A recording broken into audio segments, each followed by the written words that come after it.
Magandang araw po, mga kaibigan. Welcome po sa Kulil TV. Atin pong tunghayan ang aking kwento na pinamagatang Married to the Mysterious Lover.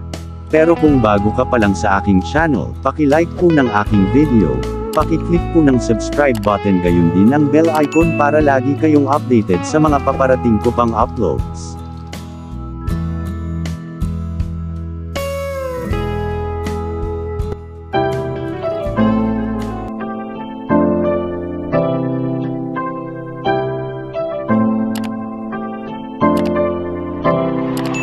Kulil TV. Part 27. Ang abogado ng kumpanya ay tumahimik at nagpakilalang, "Ako si Attorney Lucas Dionisio, ang abogadong namamahala sa negosyo ni Erwin Castillo simula pa lang. Kamakailan lang ay nakatanggap ako ng notification na si Miss Sabrina Castillo ay hindi na miyembro ng negosyo ng Castillo. Pero kamakailan lang, ipinaalam sa akin ng president na siya ay naging miyembro muli at lahat ng kanyang karapatan at dibidendo ay nailipat na sa kanya. Ngunit sa maagang oras ng araw ngayon, nakatanggap ako ng mensahe na si Mr. Conrad Gomez ay tatanggalin sa kanyang opisina. Kailangan naming hingin ang iyong opinyon sa issue. Sumasang-ayon ka ba na tanggalin si President Gomez sa posisyon ng president?" Tanong ni Attorney Dionisio. Tumingin si Sabrina sa paligid ng lahat ng nakaupo. Maaari ko bang malaman kung sino ang gustong tanggalin siya sa opisina, at dapat niyang sabihin ang tatlong dahilan kung bakit siya dapat papalitan?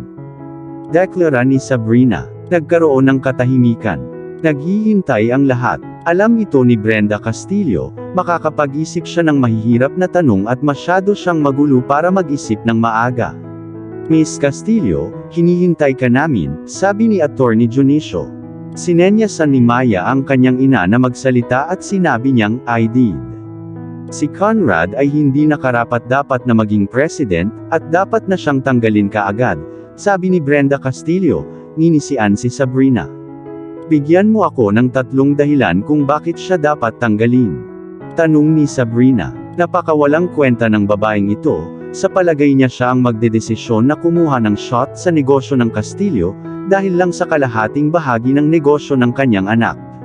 "I don't have to give any reason kung bakit siya dapat tanggalin. Kung sasabihin kung dapat siyang tanggalin, dapat siya agad. Naging walang galang siya sa akin at sa asawa niyang si Maya," sabi ni Brenda. Alam niyang mahina ang punto niya pero anong magagawa niya? Hindi siya handa sa anumang dahilan, at talagang ang dahilan kung bakit gusto niyang alisin si Conrad ay hindi ang masasabi niya sa publiko. Alam din ni Maya na ang dahilan ng kanyang ina ay napakahina at hindi makahawak ng tubig. Ngunit iyon ay mas mahusay kaysa sa sinabi ng wala. Kung sa kanya idiniretso ang tanong, wala siyang masabi. Napangiti si Sabrina sa gilid ng kanyang bibig. Lahat ng nakaupo ay napatingin sa direksyon niya. Hinihintay nilang magsalita siya. "Well, Mrs. Castillo, I must say your reasons are no reasons at all. Una, hindi ka partner at wala ka ring kabahagi sa negosyo ng Castillo. Ang iyong anak na si Maya Castillo ay asawa ni Conrad kung hindi ako nagkakamali. Kung siya ay walang galang sa iyo, sa kanyang biyenan at kay Maya na kanyang asawa, paano ito nakakaapekto sa negosyo? Hindi mo inaalis ang isang tao sa kanyang posisyon dahil lamang sa isang sama ng loob sa pagitan ninyo. Kung mayroon kang ilang problema sa tahanan, ayusin ang mga ito sa loob ng iyong family circle. Bakit iistorbahin ang lahat sa mga isyu ng iyong pamilya? Bakit pumunta dito para utusan ang mga empleyado ng kumpanya kung ano ang dapat gawin at hindi dapat gawin?" Sa susunod, hayaan si Maya na magsalita para sa sarili. Huwag maging mouthpiece niya. Nasa hustong gulang na siya at may asawa na. Kaya niyang magsalita para sa sarili niya. At simula ngayon, hindi na pinapasok si Mrs. Castillo sa mga gawain sa opisina maliban na lang kung invited siya. Kaya hindi ako sumasang-ayon sa kahilingan na alisin si Conrad. Well, to be fair, Mrs. Maya Castillo, also known as Mrs. Gomez, tell us why you support or agree with your mother to relieve your darling husband of his office. Tanong ni Sabrina. Nagkaroon ng bulungan sa mga taong nakaupo. Nakita ng abogado ni Brenda Castillo na kinukot siya ang kanilang mga kliyente, tumayo ang isa at nagtanong. Miss Sabrina Castillo, ang iniisip mo ay hindi mananaig dito. Kung magdesisyon si Brenda Castillo na magsalita bilang pagtatanggol sa kanyang anak, wala kang karapatang tumutol dito. Magkamag-anak na ngayon sina Conrad Gomez at Brenda Castillo. Maaaring may mga dahilan siya para isipin na nagiging kaduda-duda ang ugali ni Conrad, at sa makatuwid ay maaari niyang pangunahan ang kumpanya sa landas patungo sa partition. Sa kanyang dalisay na puso at prangka na hiniling niya na mapaalis si Conrad sa kanyang opisina, depensa ng abogado. Tumango si Brenda Castillo. Nagising ang abogado sa layunin ng pagkuha niya sa kanila. Dapat silang manindigan para sa kanya at sa kanyang anak na babae. Hindi ka ba abogado? Sabihin sa iyong mga kliyente na maglabas ng ebidensya, at isang kapanipaniwalang dahilan kung bakit kailangang tanggalin si Conrad Gomez. Matanong ko ba, sino ang nag-endorso sa kanya na maging president ng kumpanyang ito dahil wala ako rito noong ginawa siyang president? Tanong ni Sabrina. Ginawa ko. Inendorso ko siyang maging president dahil ako lang ang may-ari ng kumpanya, walang iniisip na sagot ni Maya Castillo. Tumingin si Sabrina sa direksyon niya. Bago mo ba siya naging asawa o pagkatapos? She asked without a hint of maliciousness. Pagkatapos niyang maging asawa ko, mayabang na sagot ni Maya. Tiningnan niya si Sabrina nang may kabangisan na para bang malalamon niya ito sa puot. Nako, pagkatapos mo siyang maging asawa. Marahil ang kasiyahan ng honeymoon ay hindi mo napagtanto na baka hindi niya kaya sa opisina. Pero dapat matagal mo nang sinabi ito, not until he has married to you 4 years nang hindi mo siya binigyan ng anak. Natatakot ako na ang iyong mga takot ay nakabaon sa iyong kawalan ng anak. Pangalawa, paano ka naging nag-iisang may-ari ng negosyo? Ikaw lang ba ang pinagbigyan ng ama ng kumpanya? Nasaan ang iyong patunay ng pagmamay-ari? Bakit kailangan mo siyang i-relieve bigla? Mayroon bang pagsasabwatan laban sa akin noon upang pagnakawan ako ng aking mga pribilehyo? O bigla mong napagtanto na bahagi na rin ako ng kumpanya, at nagpasya kang tanggalin si Conrad sa pagiging president? May premonition ka ba o naisip na tinulungan niya ako para maibalik ang mga ari-arian ko, wika ni Sabrina. Ang dami ng mga salita at pagturo ng daliri kay Maya, ay sobra-sobra para sa kanya upang sagutin.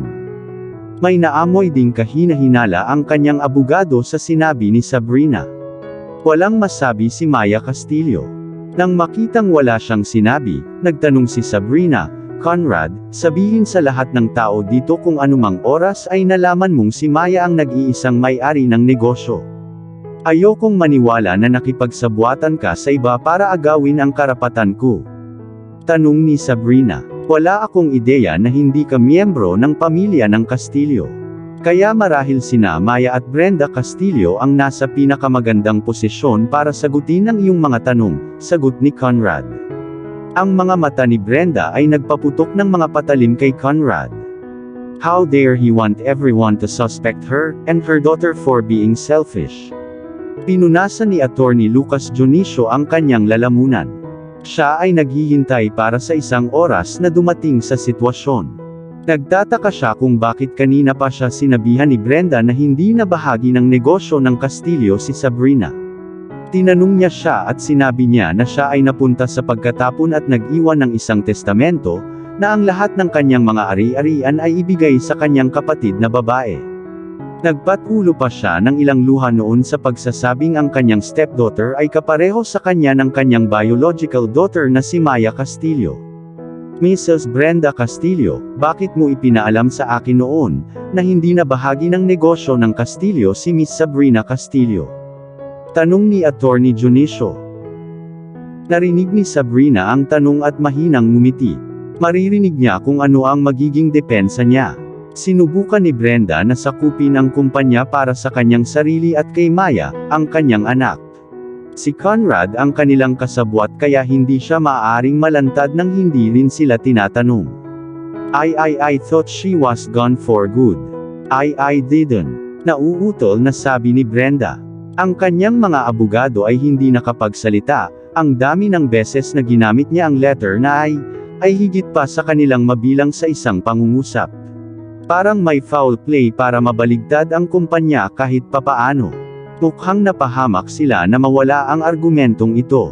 Mrs. Brenda Castillo, ang araw na pumunta ka sa akin, upang ipaalam sa akin na si Miss Sabrina Castillo ay hindi na bahagi ng negosyo ng Castillo, hindi ka nauutol at hindi mo na inulit ang letter I, ng maraming beses.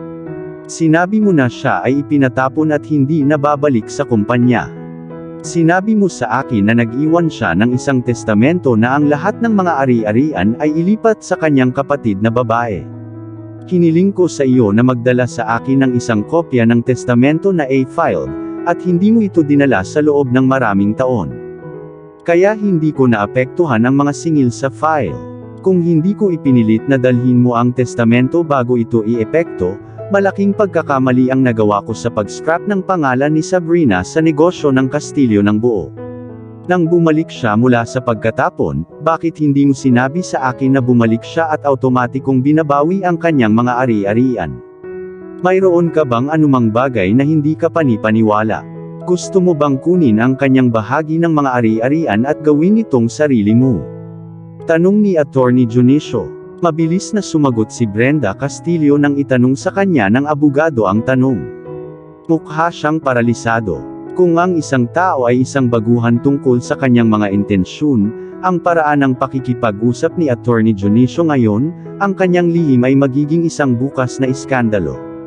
Walang masabi si Maya sa sinabi nila. Siya at ang kanyang ina ay natalo. Nawalan sila ng mukha at walang makakapagtanggol sa kanila noon. Kasalanan niya yon. Sinabihan siya ng kanyang ina na kunin ang mga dokumento mula kay Conrad noon at hindi niya ito sineseryoso. Nang magpasya siyang kunin, gabi na dahil itinago ito ni Conrad sa kanya at hindi na niya ito mahanap. Kung nakolekta nila ito mula sa kanya, matagal na nila itong sinunog at ngayon, lahat ng mga bagay na ito na sinasabi nila ngayon ay hindi na sana umiral. Ang pangunahing kalaban nila ay si Conrad at hindi si Sabrina. Nabili niya sila nang hindi nangongolekta ng bayad, si Conrad ay isang demonyo at isang taong hindi dapat pagkatiwalaan.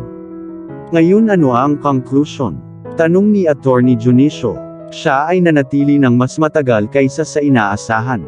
Mayroon siyang kaso na kailangan niyang ipagtanggol sa korte sa loob ng 1 oras.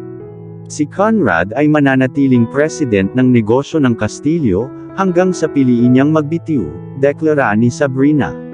Nang tumingin kay Maya si Attorney Junicio ay nagtanong, bilang co-partner ni Miss Sabrina Castillo, mayroon ka bang iba pang dahilan kung bakit dapat tanggalin si Conrad? Sa ngayon, hindi, sagot niya.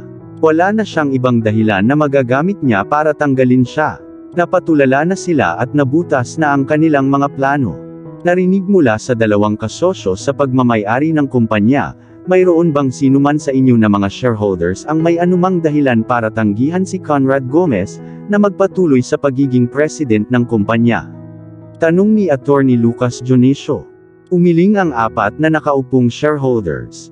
Wala silang nakitang dahilan kung bakit dapat palitan si Conrad Gomez.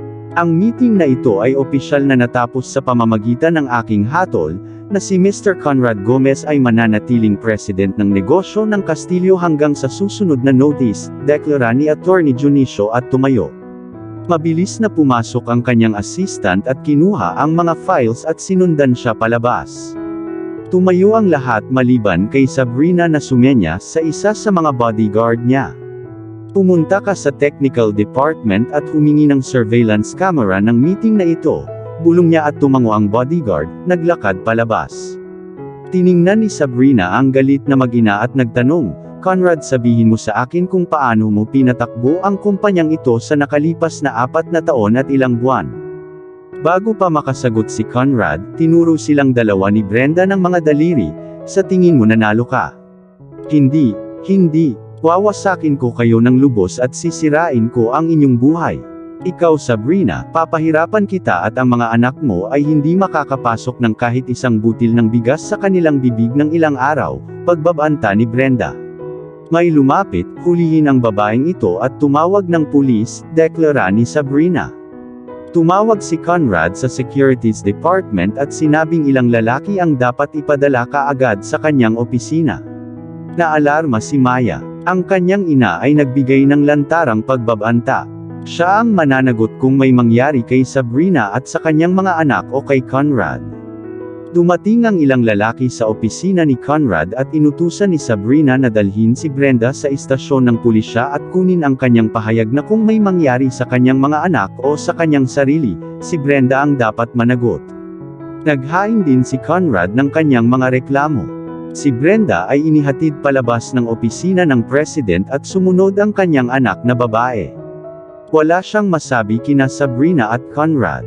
Inutusan ni Sabrina si Conrad na kumuha ng kopya ng mga banta ni Brenda mula sa technical department at ihain ito laban sa kanya kung sakaling kailanganin ito. Tumayo siya at naglakad palabas. Nakita ni Conrad ang kanyang hubog na hugis at ang kanyang magandang mukha at nagnanais na mayakap siya. Nais niyang dalhin siya sa kanyang kama at halikan muli ang mga labi. Isang beses lang niya ito hinalikan pero ngayon, gusto na niya itong makasiping ng masama. Gumamit si Sabrina ng elevator at bumaba. Sumama na sa kanya ang dalawang bodyguard at pinabalik siya sa De Silva's company. Pagdating niya ay pinuntahan niya si Kian Hendricks, at ang sumalubong sa kanya ay ang muling pagtatalo ng magkapatid. Hindi kita hahayaang gawin lahat ng gusto mo laban sa iba. Kung gusto mo, hiwalayan mo na siya sa oras na ipanganak ang anak mo pero ngayon, ang hatol ko ay dito ka magpakasal, sabi ni Kian Hendricks nung si Sabrina ay naglakad papasok. Marahan siyang pumunta sa upuan. Si Jake ay nakatingin sa kanyang kapatid na para bang kaaway niya ito. Parang naiinis siya sa sinasabi ng kapatid. Hindi kita masisi Kuya Kian, may bibig ka na para kausapin ako ng ganito. Dahil hindi mo pa nasumpungan ang sarili mo sa mga ganitong sitwasyon. Umupo ka rito at i-enjoy ang iyong buhay kapag lumitaw ang dalawang magagandang bata sa iyong mga hita nang hindi mo idini-stress ang iyong sarili. Bakit hindi ka naglagay ng singsing sa mga daliri ni Sabrina at tinawag mo siyang asawa? May disenteng babae ka sa tabi mo at gusto mong pakasalan ko ang isang maluwag. You are mean, paratang sa kanya ni Jake. Hindi ko naman hiniling na matulog ka sa kanya. At isipin mo, huwag mong ikumpara si Sabrina sa alinman sa iyong madaming babae.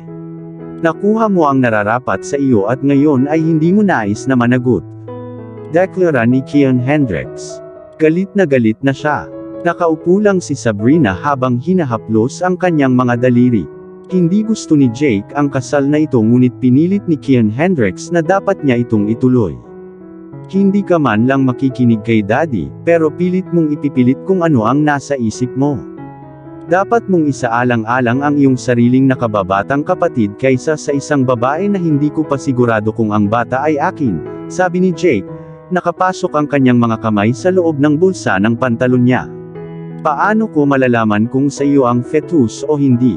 Ni hindi mo matiyak ang iyong sarili at gusto mo pa akong pumanig sa iyo laban sa pagkakaroon ng potensyal na miyembro ng pamilya ng De Silva. Hindi ako uupo at panuurin ang pinsan ng aking mga anak na maalis ng ganoon.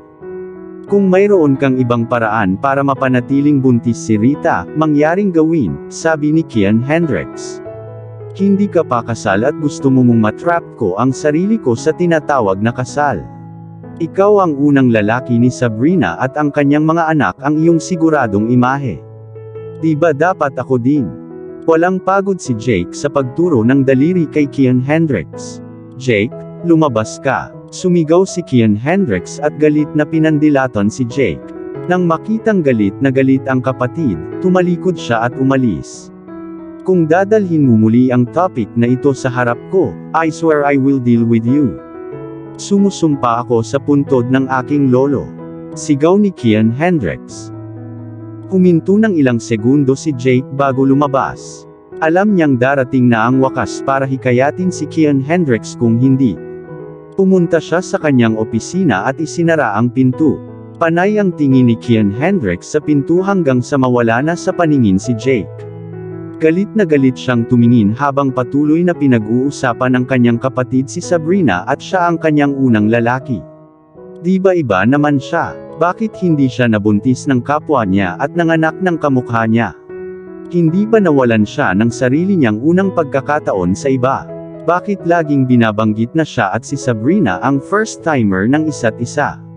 Nakita ni Sabrina ang malamig na titig ni Kian Hendricks sa pinto at marahang tumayo para lumabas.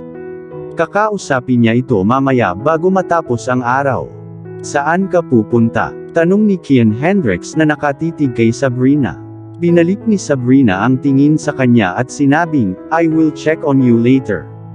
"Halika, upo ka dito." Utos niya sabay tapik sa mga hita niya.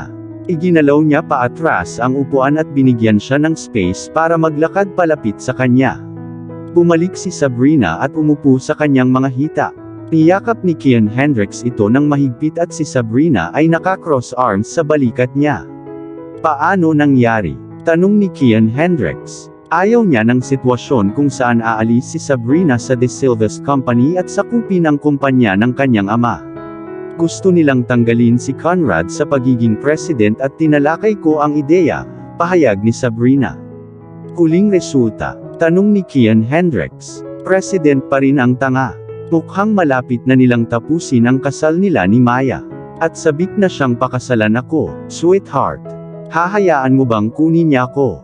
tanong ni Sabrina sabay halik sa noo ni Kian Hendricks. Tumawa si Kian Hendricks. "Oo. Hahayaan ko siyang pakasalan ka, sa panaginip lang niya," sagot ni Kian Hendricks. Ang kanyang kasintahan ay matalino.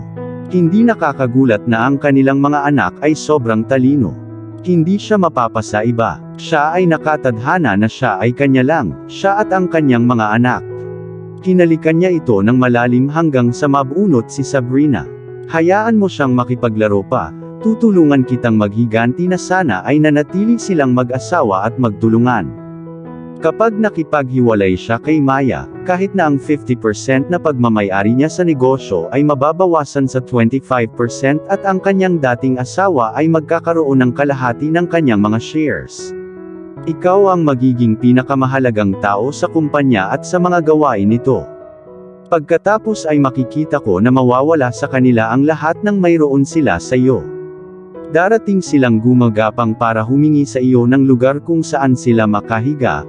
Maikling paliwanag ni Kian Hendricks, hinawakan niya ito ng mahigpit sa baywang. "Kamusta ang mga pagpupulong ninyo?" tanong ni Sabrina. Sinabi ni Kian Hendricks na ayos lang sa ngayon. May isa pa siya sa loob ng 30 minuto. "Okay na," sabi ni Sabrina at gusto nang tumayo pero pinigilan siya nito at sinimulang halikan ulit. Pilit na humiwalay si Sabrina at mabilis na tumayo, kumaway sa kanya at naglakad palabas ng kanyang opisina. Kumalakhak si Kian Hendricks at mapaglarong pinasadahan ng dila ang kanyang labi bago muling nag-concentrate sa kanyang sistema. Samantala, sobrang hindi komportable si Rosa sa nangyari sa pagitan nila ni Lance lalo na nang tumanggi si Lance na sagutin ang kanyang telepono. Gusto niya itong makita at pag-usapan ang mga bagay-bagay, na nagbibigay ng mga dahilan kung bakit sinabi nito sa kanya na hindi, kapag handa na itong makuha siya. Hindi pa naging free si Lance para sagutin ang kanyang telepono. Bumabalik siya para laging hanapin ang mga missed calls ni Rosa. Ngunit nakaramdam siya ng hindi kasiyahan sa kanya, hindi niya ito babalikan. Lumipas ang 2 araw at walang tawag mula kay Lance. Nagpasya si Rosa na puntahan siya sa kanyang apartment. Dumating siya doon at sinabing lumipat si Lance 1 araw bago siya dumating. Lumipat si Lance nang hindi sinasabi o ipinapaalam sa kanya. Mukhang mas komplikado ang mga bagay kaysa sa inaakala niya. Tinawagan niya ito nung lunch hour at hindi ito sumasagot. Nagpasya siyang puntahan siya sa ospital. Pagdating niya, papasok na siya sa ospital nang makita niya si Lance na naglalakad palabas habang hawak ang kamay ng isang ginang at histeryosong tumatawa. Huminto si Rosa at tinitigan siya. Pero hindi pa siya nakikita ni Lance. Nilapitan niya ito bago niya nakita si Rosa. Sinabihan lang niya ang ibang babae na sumakay sa kotse at hintayin siya. "Hello Rosa," bati ni Lance at sinubukan siyang hawakan ngunit lumayo si Rosa sa kanya. Tumingon siya sa likod at tumingin sa babaeng dumaan sa kanya. Bumalik ang tingin niya kay Lance at ang huli ay nakatayo lang na naka-poker face sa kanya. "Hindi mo pa sinasagot ang mga tawag ko at hindi ka rin tumatawag," sabi ni Rosa. "Oo," sagot ni Lance at nanatiling nakadikit ang mga mata sa kanya. Iyon ang parusa sa pagtanggi sa kanya noong gabing iyon. Nagulat si Rosa na sinagot niya ito ng isang pantig na salita nang hindi nagpapaliwanag o nagbibigay ng mga dahilan sa kanyang mga aksyon. Lumipat ka na rin nang hindi nagpapaalam sa akin. Tanong ni Rosa at tulad ng dati, oo si Lance at hindi na umimik pa. Tumayo silang dalawa at nagkatitigan. Ito ay isang ospital at ang mga tao ay patuloy na naglalabas-masok. Natigilan si Rosa. Umiwas siya ng tingin at basang-basa na ang mga mata niya. Ilang beses niyang kinusot ang mga mata at pilit na pinipigilan ang mga luha. May gusto ka pa bang itanong? Sinadya ni Lance. Nilagpasan niya na siya. Wala lang, I'm sorry to have stopped by, sagot ni Rosa at lumagpas sa kanya papunta sa kotse niya. Hindi niya ito hahayaang mag-walk out sa kanya, mas pipiliin niyang siya na lang ang maglakad palayo. Sumakay si Lance sa kanyang sasakyan at humingi ng tawad sa babaeng naghihintay sa kanya. Sinimulan niya ang ignition at tinanong siya kung saang paboritong restaurant ang gusto niyang puntahan. Kahit saan okay lang, sagot niya at sumulyap sa gilid ni Lance. Hindi siya masayahin gaya ng kanina. Doktor, sino yung babaeng yun? Tanong niya. Girlfriend ko siya, sagot ni Lance at mahinang ngumiti. Kung gayon, bakit parang hindi ka masaya pagkatapos makipag-usap sa kanya? At saka, bakit hindi mo siya inaya na mag-lunch? Tanong niya. We have a misunderstanding, sagot ni Lance at hindi na nagpaliwanag pa. Hindi siya natuwa matapos niyang makita ang lumuluha na mga mata ni Rosa. Mahal niya siya. Pinaparusahan lang niya ito dahil sa pagkakait nito sa kasiyahang makasama siya noong gabing iyon. Pero sa nakikita niyang kaawa-awa, alam niyang nasaktan siya lalo na sa hindi niya sinabing lumipat siya. Nakita niya itong ka-holding hand sa ibang babae at hindi siya natuwa. Baka iniisip niya na may nakikita siyang iba. Tumulo ang luha ni Rosa. Pinunasan niya ang mga luha at itinuon ang atensyon sa manibela. Pupuntahan niya si Sabrina. Nagbago na si Lance. Gusto na niyang makipaghiwalay at hindi niya alam kung paano ito sasabihin sa kanya. May nakikita siyang iba. Baka binibigyan siya ng lalaking iyon nang hindi niya maibigay sa kanya. Ipinarado niya ng maayos ang kanyang sasakyan at nagpadala ng mensahe kay Lance. Hindi siya bibigyan ng false hope. Hahayaan niya siya at makakasama niya ang taong gusto niya. Sumakay siya sa elevator at pumunta sa opisina ni Sabrina.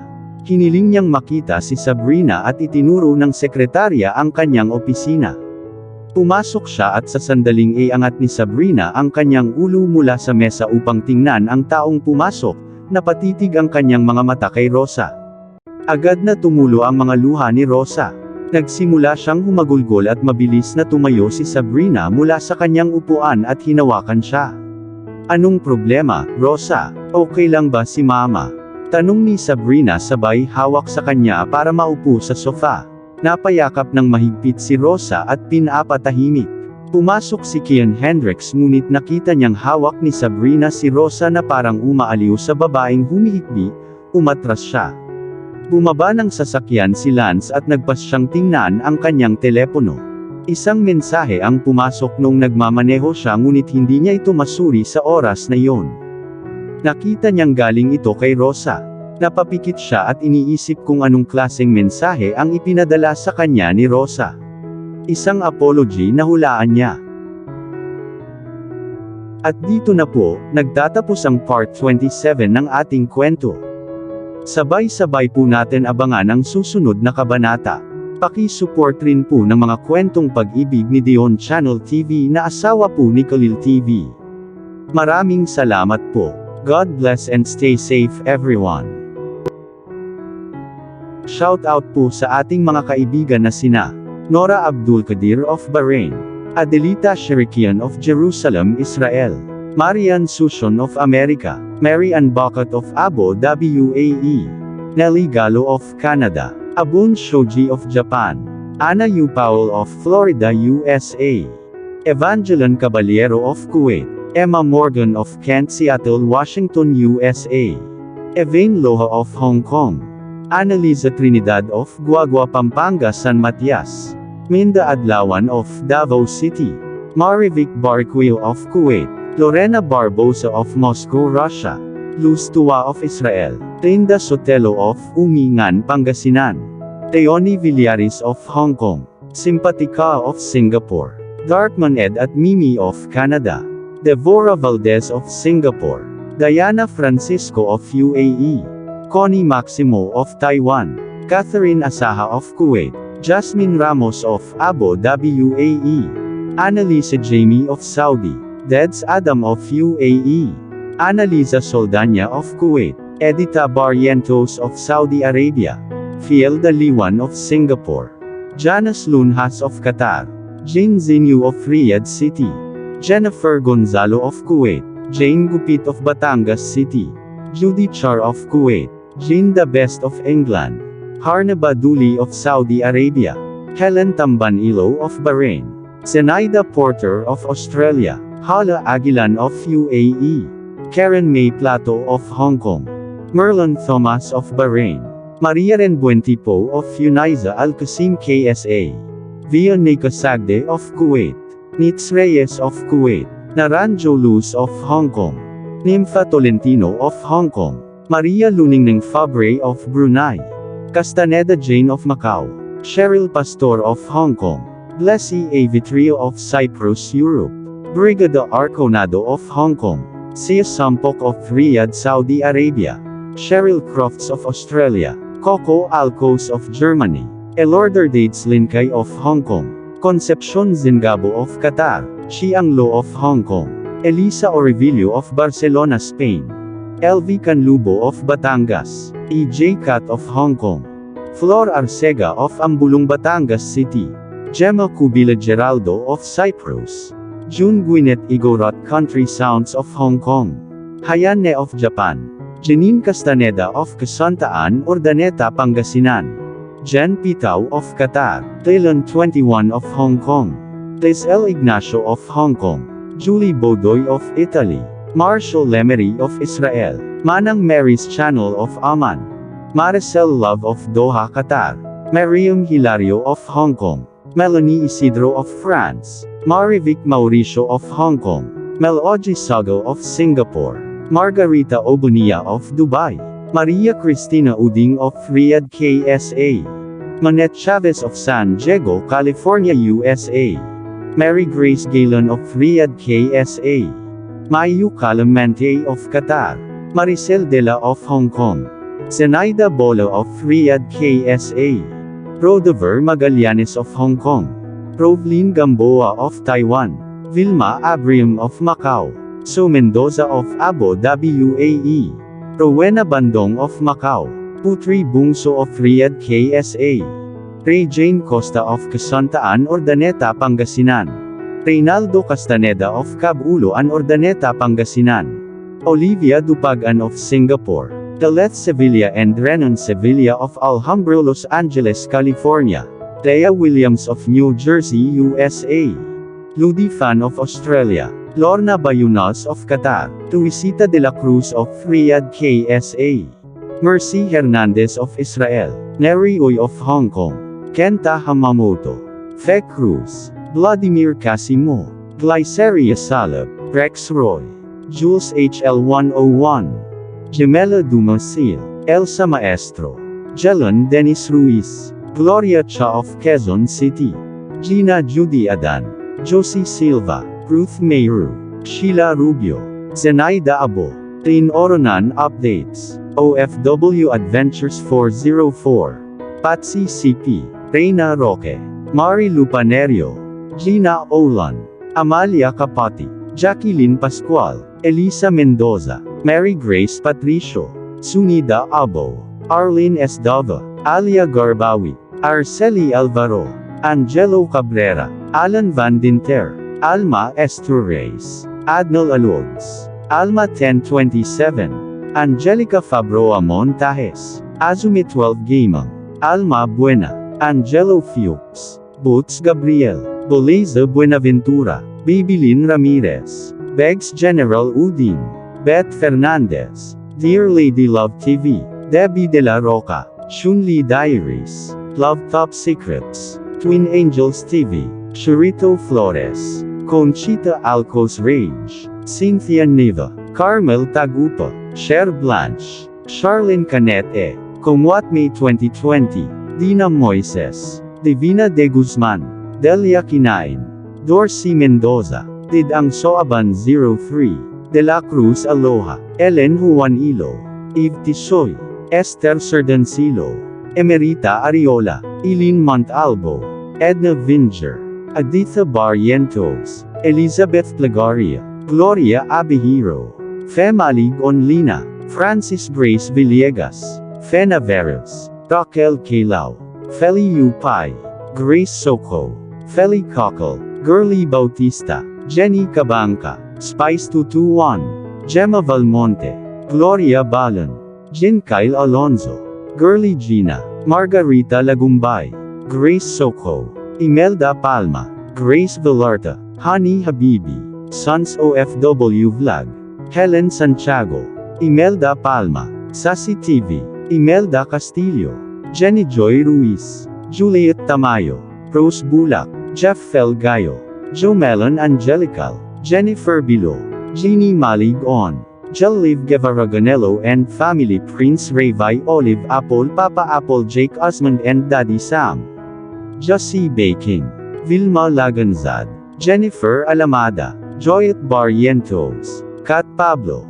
Leilani Cordero, Leonora Laban, Rina Ayo, Teresita Arevalo, Luz Templo Nuevo, Deleth Ace-Veda, Lena Palail, Lorna Friele, Teonila Montemayor, Leonard Brown, Delen Aquino, Lucy Laman, Lynn Morales, Regia Sabihon, Marizel Varona, Madol Fierzos, Merlon Basarte, Mirna Catinina, Miss B, Marivic Malyosa, Madam Tinapay, Melody Espanola, Maricar Martinez, Mary Jane Rolutin, Make a Story, Marcus TV, Marites Laduon of Israel, Malu Gakyusana, Mavic Mauricio, Maria Felisa Pechon, Melvin Medjano, Maria Bing Tolentino, Norlin Colina, Nenito Osada, Neri Javier, Nelly Ibanez, Rosemay Oxen, Rowena Blancada, Ronda Carion, Razel Gin Caliaen, Remilin Saliat,